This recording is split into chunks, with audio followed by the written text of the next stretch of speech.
வணக்கம். தமிழ்நாட்டு அரசியல்ல முக்கிய எதிர்க்கட்சியா இருக்கிற அதிமுக ஏன் இப்போ தொடர்ச்சியா பலவீனமாயிட்டே வருது? இது வெறும் ஒரு உட்கட்சி பூசல்னு நாம நினைக்கிறோமா? இல்ல இதுக்கு பின்னால டெல்லியில இருந்து ஒரு கண்ணுக்கு தெரியாத கை அவங்களோட தலைவிதியை தீர்மானிக்குதா? வாங்க, இந்த அரசியல் ஆட்டத்தோட விதிகள் என்னன்னு கொஞ்சம் ஆழமா பார்க்கலாம். ஒரு காலத்துல தமிழகத்துல ஒரு ஆதிக்க சக்தியா இருந்த கட்சி அதிமுக. ஆனா இன்னைக்கு அது ஒரு மாதிரியான மெதுவான சரிவுல இருக்கிற மாதிரி தெரியுது. தீக்வெண்ட் பத்திரிக்கை சொல்ற மாதிரி இது ஏதோ போர்க்களத்துல நிக்கிற மாதிரி இல்ல.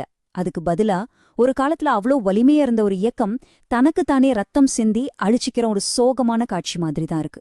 கடந்த 10 வருஷமா அதிமுகல நடந்த குழப்பங்களை ஒரு சின்ன டைம்லைன்ல பார்க்கலாம். தலைவர் ஜெயலலிதாவோட மறைவுக்கு பிறகு ஓபிஎஸ் இபிஎஸ் பிரிவு ஒன்னு சேருது. அப்புறம் ஓபிஎஸ்ஏ கட்சியை விட்டு நீக்குறாங்க. கடைசியா பாஜக கூட்டணியை விட்டு வெளியே வராங்க. பாத்தீங்கன்னா முழுக்க முழுக்க பிளவுகளும் கொந்தளிப்புகளும் நிறைஞ்ச ஒரு காலகட்டம் இது. இதெல்லாம் மேலோட்டமா பாக்கும்போது ஒரு கட்சிக்குள்ள நடக்கிற சாதாரண அதிகார போட்டி மாதிரி தான் தெரியும். ஆனா உண்மையிலே இது அவ்ளோதானா? இல்ல இதுக்கு பின்னால நம்ம கவனிக்க தவறுன வேற ஏதாச்சும் சக்தி இருக்கா? இந்த கேள்விதான் நம்மள இந்த கதையோட அடுத்த கட்டத்துக்கு கூட்டிட்டு போக போகுது. இப்போ இந்த ஸ்லைட்ல பாக்குறது தான் இந்த முழு கதைக்குமே ஒரு முக்கியமான திருப்பு முனைன்னு சொல்லலாம்.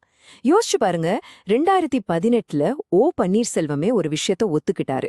என்னன்னா 2017ல அதிமுகவோட 2 கோஷ்டிகளும் ஒன்னு சேர்ந்ததுக்கு காரணமே பிரதமர் நரேந்திர மோடியோட ஆலோசனை தான் சொன்னாரு. இது சும்மா ஏதோ ஒரு அரசியல் நிகழ்வு இல்ல, இதுதான் மொத்த ஆட்டத்தையுமே மாத்தின ஒரு புள்ளி. இந்த தலையீடுங்கிறது அந்த ஒரு தடவையோட நின்னு போன விஷயம் இல்ல. இது பிரதம அலுவலகமும் பாஜகவோட தமிழக மேசின்னு சொல்ற ஒரு பிரத்யேக குழுவும் சேர்ந்து நடத்துற ஒரு இணை அரசாங்க அமைப்பு அப்படின்னு சில ஆதாரங்கள் சொல்லுது. அப்படின்னா என்ன அர்த்தம்? முறையான மாநில அரசாங்கம் ஒரு பக்கம் இயங்கிட்டு இருக்கும்போதே அதுக்கு இணையா ஒரு அரசியல் மேலாண்மை அமைப்பும் இங்க செயல்படுதுன்னு அர்த்தம். சரி, இந்த இணை அமைப்பு எப்படிதான் வேலை செய்யுது? கூட்டணி பேச்சுவார்த்தைகளை நேரடியா கையாள்றதுல இருந்து கட்சிக்குள்ள நடக்கிற சண்டைகள்ல பஞ்சாயத்து பண்றது வரைக்கும் இவங்க தான் பாத்துக்கறாங்க. எந்த தலைவரை முன்னால கொண்டு வரணும், யார ஓரங்கட்டணும்னு முடிவு பண்ற அளவுக்கு வெளியில இருந்தே மாநில அரசியல் மேல தங்களோட செல்வாக்கு செலுத்துறாங்க. இந்த சிஸ்டம் எப்படி வேலை செய்யுதுங்கிறதுக்கு ஒரு தெளிவான ரொம்ப உறுதியான ஒரு உதாரணத்தை இப்ப பார்க்கலாம். இதுல ஒரு மூத்த அதிமுக தலைவரே சம்பந்தப்பட்டிருக்காரு.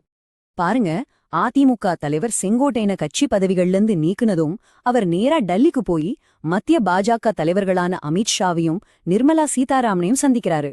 இது ஒரு நேரடியான பின்கதவு தொடர்பு வேலை செய்யுதுன்னு காட்டுது. சுவாரஸ்யமான விஷயம் என்னன்னா, இந்த பயணத்தை அவங்க ஹரித்வார் போனதா சொன்னாங்களாம். சரி, இங்கதான் ஒரு முக்கியமான கேள்வி வருது. ஒரு தேசிய ஆளுங்கட்சி எதுக்காக தன்னோட சொந்த கூட்டணி கட்சியே நிர்வகிக்கணும்? இன்னும் சொல்ல போனா எதுக்காக அதை பலவீனப்படுத்த நினைக்கணும்? இது கொஞ்சம் விசித்திரமான ஒரு அரசியல் கணக்கா தெரியல. இந்த ஸ்லைட் அந்த கணக்க ரொம்ப தெளிவா விளக்குது.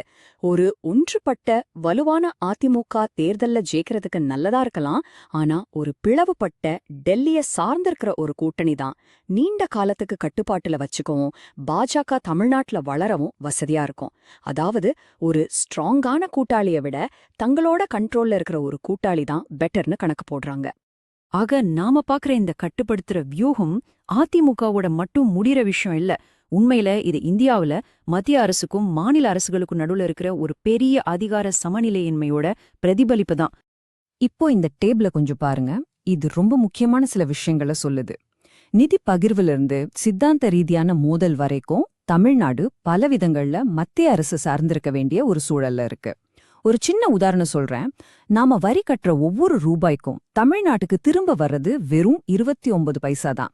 அப்ப பாருங்க, இந்த மாதிரி ஒரு நிதி சார்பு இருக்கும்போது மாநில கட்சிகள் என்ன பண்ணும்? இயல்பாவே மத்திய அரசோட ஆதரவை தேடி போக வேண்டிய ஒரு கட்டாயத்துக்கு தள்ளப்படுது. இதுதாங்க டெல்லியோட அரசியல் மேலாண்மைக்கு கதவை திறந்து விடுற முக்கியமான ஒரு சாவி. இந்த அரசியல் மேலாண்மைக்கு பின்னால ஒரு ஆழமான சித்தாந்த நோக்கமும் இருக்குன்னு இந்த மேற்கோள் காட்டுது. இது மாநிலத்தோட அரசியல் அடையாளத்தையே மாத்தி எழுதணுங்கிற ஒரு நீண்ட கால திட்டத்தோட ஒரு பகுதியா கூட இருக்கலாம். இது வெறும் தேர்தல் கணக்குகள் எல்லாம் தாண்டி போகுது.